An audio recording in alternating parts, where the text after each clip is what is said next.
ஒருவேளை நான் உம்முடைய சித்தத்துக்கு மாறாக உம்முடைய சமூகத்தை விட்டு விலகி இருப்பேனே, ஆனால் என் அலக்கழிப்பு நீங்க உம்மிடத்திலே வருகிறேன் கர்த்தாவே என்று சொல்லும் பொழுது ஆண்டவர் நம்மை ஏற்றுக்கொண்டு மேன்மைப்படுத்துகின்றவராயிருக்கிறார்.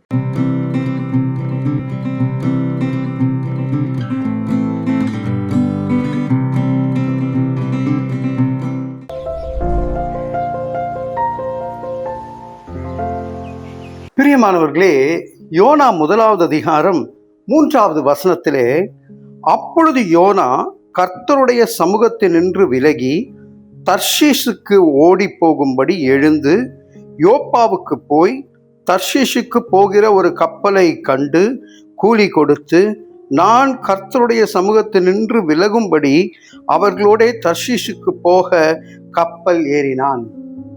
ஆண்டவர் அங்கே யோனாவை அழைத்து, நீ நினிவே பட்டணத்துக்கு போ, அங்கே மக்களுக்கு எதிராக பிரசங்கம் பண்ணு, அங்கே பாவம் நிறைந்த வாழ்க்கை வாழ்ந்து கொண்டிருக்கின்றார்கள், அவர்களை என் பக்கமாக திருப்பு என்று சொல்லி ஒரு இலக்கை கொடுக்கின்றார், ஒரு ஓட்டத்தை கொடுக்கின்றார்.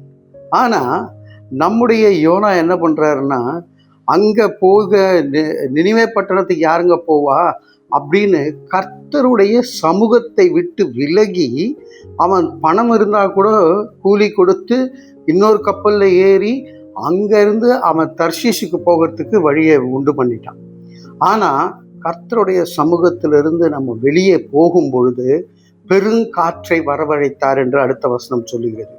கடல் மேலே பெருங்காற்று கப்பல் உடையத்தக்கதாக அதை சுழற்றி போட்டு கொண்டு இருந்தது. அப்போது எல்லாரும் கதறும் பொழுது யோனா அடித்தட்டில் படுத்திருந்தவன் வெளியே வந்து, என்னை தூக்கி கடலில் போட்டுருங்க, நீங்களாம் தப்பிச்சிருவீங்கன்னு சொல்லி கடலில் போடும்போது கூட ஒரு மீனை ஆயத்தம் பண்ணி வச்சிருக்கிறாரு நம்மை காப்பாற்றுவதற்காக. அங்க இடத்துல ஒரு ப்ரொவிஷன் இருக்குங்க. அந்த இடத்துல ப்ரொவிஷனில் அந்த மீன் வயிற்றிலிருந்து ஜெபிக்கிறார்.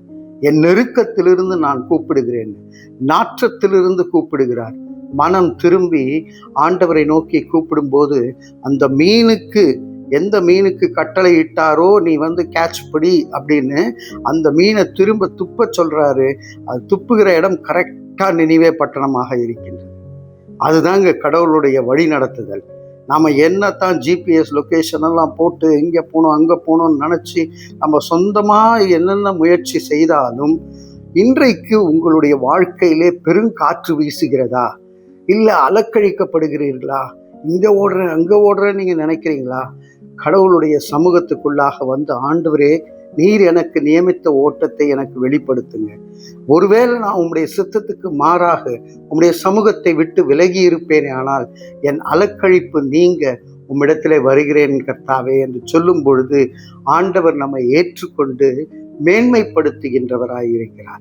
விலகி செல்லும் பொழுது இழிவையும் அழிவையும் காணுகின்றோம் பிரியமானவர்களே. ஆனால் ஆண்டவருடைய சமூகத்துக்குள்ளாக வரும்பொழுது ஆண்டவருடைய இலக்கு, ஆண்டவர் நமக்கு கொடுத்த ஒரு பொறுப்பு, அந்த பொறுப்பை செய்யும் பொழுது ஆண்டவர் நம்மை மேன்மைப்படுத்துகின்றவராய் இருக்கிறார். ஆகவே இன்றைக்கு சமூகத்தை விட்டு விலகி இருக்கிறீங்களா? தற்பரிசோதனை செய்து ஆண்டவரிடத்திலே திரும்புவோம்.